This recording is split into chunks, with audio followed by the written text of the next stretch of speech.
Bienvenidos al análisis geopolítico de hoy, viernes 5 de junio, en Geopolítica Diaria. El día amanece con el frente más activo en Oriente Medio. La guerra que enfrenta a Estados Unidos e Israel con Irán entra en su día 97 sin acuerdo. Las negociaciones indirectas que mediaba Omán siguen, según el ministro de Exteriores iraní Abbas Araghchi, sin progresos sustantivos, aunque ambas partes admiten que los canales permanecen abiertos. La Casa Blanca había hablado en los últimos días de un plazo de entre 3 y 5 días para extender la tregua parcial, pero ese plazo se agota sin un anuncio formal. Mientras tanto, el frente libanés se reabre. El jueves se anunció un nuevo alto el fuego negociado por Washington entre Israel y Líbano, condicionado al cese total del fuego por parte de Hezbolá y a la evacuación de combatientes del sur del país. Horas después, el secretario general de Hezbolá, Naim Qassem, lo rechazó con dureza en una declaración leída en televisión, calificando las negociaciones de absurdas y humillantes para Líbano.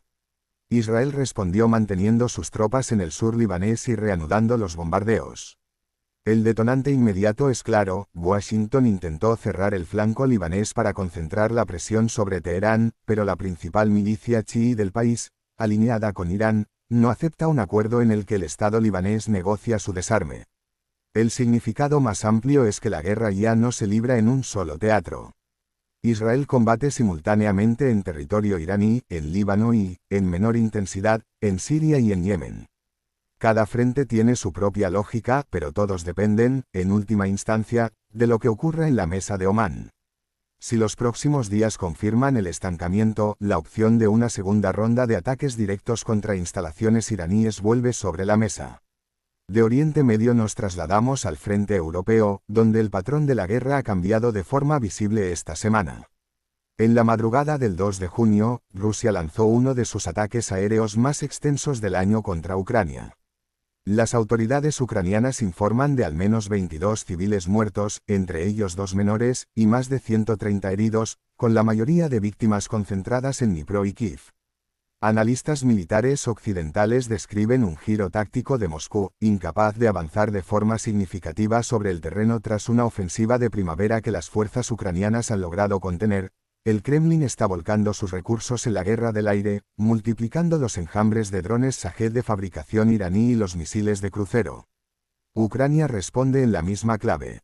En la noche del 3 de junio, drones de largo alcance ucranianos golpearon la terminal petrolera de San Petersburgo, a más de 1000 kilómetros de la frontera, provocando un incendio de gran magnitud en una de las mayores infraestructuras energéticas de Rusia. Es uno de los ataques más profundos en territorio ruso desde el inicio de la guerra y refuerza la estrategia de Kiev de erosionar la base económica del esfuerzo bélico ruso.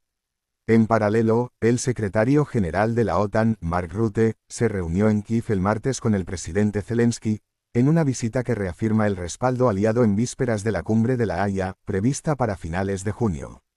La pregunta abierta es si el Kremlin interpretará el golpe en San Petersburgo como una línea que justifica una represalia mayor o como un coste asumible dentro de la actual escalada controlada. Desde Europa Oriental el foco gira hacia el Cuerno de África y la región del Sahel, dos crisis que los medios occidentales tienden a infrarrepresentar pese a su magnitud. En Sudán, la guerra entre el ejército y las fuerzas de apoyo rápido, conocidas como las RSF por sus siglas, entra en su cuarto año sin perspectiva de cierre. La región de Kordofán se ha convertido en el principal teatro de operaciones. El ejército sudanés afirma haber roto en las últimas semanas un asedio de las RSF en la capital de Kordofán del Sur, Kadugli, en su segundo avance significativo en la zona. Las RSF, por su parte, han intensificado los ataques con drones de largo alcance contra ciudades bajo control gubernamental, incluida Port Sudán, sede de facto de la administración. La Oficina del Alto Comisionado de las Naciones Unidas para los Derechos Humanos documenta que más de 880 civiles murieron por ataques de drones solo en los primeros 4 meses del año, lo que supone más del 80% del total de víctimas civiles del conflicto en ese periodo. El secretario de Estado estadounidense Marco Rubio describió esta semana la guerra como un conflicto por delegación, señalando directamente el papel de Emiratos Árabes Unidos y Arabia Saudí en el sostén de los bandos enfrentados, una acusación que Abu Dhabi rechaza. Sudán es hoy la mayor crisis humanitaria del planeta y, sin embargo, ocupa una fracción mínima del espacio mediático global. Esa misma lógica de infracobertura aplica al Sahel, donde la guerra contra los grupos yihadistas ha entrado en una fase nueva. Desde el 25 de abril, una ofensiva coordinada del Frente de Liberación de Azawad y del grupo afiliado a Al-Qaeda Jamaat Nusrat al-Islam wal-Muslimin, conocido como JNIM por sus siglas, ha golpeado de forma simultánea Bamako y varias localidades del norte y centro de Mali. La respuesta militar conjunta de la Alianza de Estados del Sahel, que agrupa a Mali, Burkina Faso y Níger tras su salida de la Comunidad Económica de Estados de África Occidental, ha tomado forma en campañas aéreas intensas sobre territorio maliense, con aviones de los tres países operando bajo un mando coordinado. Es la primera ofensiva aérea conjunta de la alianza desde su creación, y marca un punto de inflexión. Tres juntas militares que llegaron al poder mediante golpes de Estado están construyendo una arquitectura de seguridad regional autónoma, sin Francia, sin la antigua misión de Naciones Unidas y con apoyo logístico ruso a través de los restos del grupo Wagner reorganizado como África Coras. El significado estratégico es relevante. El Sahel se está consolidando como un espacio donde el modelo de cooperación de seguridad occidental ha fracasado y donde emerge un nuevo equilibrio entre juntas militares locales, redes yihadistas con ambición territorial creciente y patrocinadores externos, sobre todo Moscú. La pregunta abierta es si el avance del JNIM, que ya impone bloqueos a Bamako, puede ser revertido militarmente, o si se está consolidando una de las primeras amenazas yihadistas con capacidad real de tomar capitales en África Occidental. Cruzamos el Atlántico para detenernos en otra crisis crónica con novedades operativas esta semana. En Haití, la transición entre la misión multinacional liderada por Kenia, que se retiró en marzo, y la nueva fuerza de supresión de pandillas autorizada por el Consejo de Seguridad de Naciones Unidas avanza con dificultad. El general mongoler de Nebat Batsouri asumió hace semanas el mando de la nueva fuerza, que ya cuenta con personal chadiano sobre el terreno. Sin embargo, la coalición de pandillas Vivan-San, designada por Estados Unidos como organización terrorista transnacional, controla aproximadamente el 90% de Puerto Príncipe y ha extendido sus operaciones a la región de Artibonite. La Oficina de Coordinación de Asuntos Humanitarios de Naciones Unidas estima en más de 1.400.000 los desplazados internos por la violencia. Haití es el caso paradigmático de un estado caribeño cuya soberanía efectiva ha sido erosionada por actores no estatales armados, y la pregunta es si una fuerza internacional con mandato limitado y financiación incierta puede revertir un control territorial tan consolidado. Quedan 3 apuntes breves del día.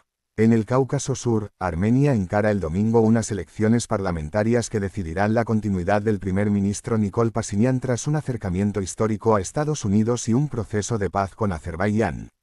En el mar de China Meridional, patrullas conjuntas entre la Guardia Costera estadounidense y fuerzas filipinas cerca del Bajo de Scarborough mantienen alta la tensión con Pekín. Y en Washington, el presidente Donald Trump y el presidente chino Xi Jinping mantuvieron este jueves una larga conversación telefónica sobre comercio, tierras raras y Taiwán, con lecturas opuestas en ambas capitales sobre lo realmente acordado. Lo que dejan estas 24 horas es una imagen reveladora. Las grandes potencias negocian mientras los frentes activos no se enfrían. Estados Unidos intenta cerrar el flanco libanés sin lograr destrabar Irán. Rusia y Ucrania profundizan sus golpes mutuos justo cuando Europa se prepara para una cumbre decisiva. África y el Caribe atraviesan crisis de escala estatal con un eco mediático mínimo. El mapa que emerge ya no responde a una arquitectura de seguridad global coherente, sino a una suma de teatros simultáneos donde cada actor calcula por separado. La pregunta para los próximos días es si alguno de estos frentes encuentra un punto de estabilización, o si la lógica de la presión continúa imponiéndose a la lógica del acuerdo. Gracias por acompañarnos hasta aquí.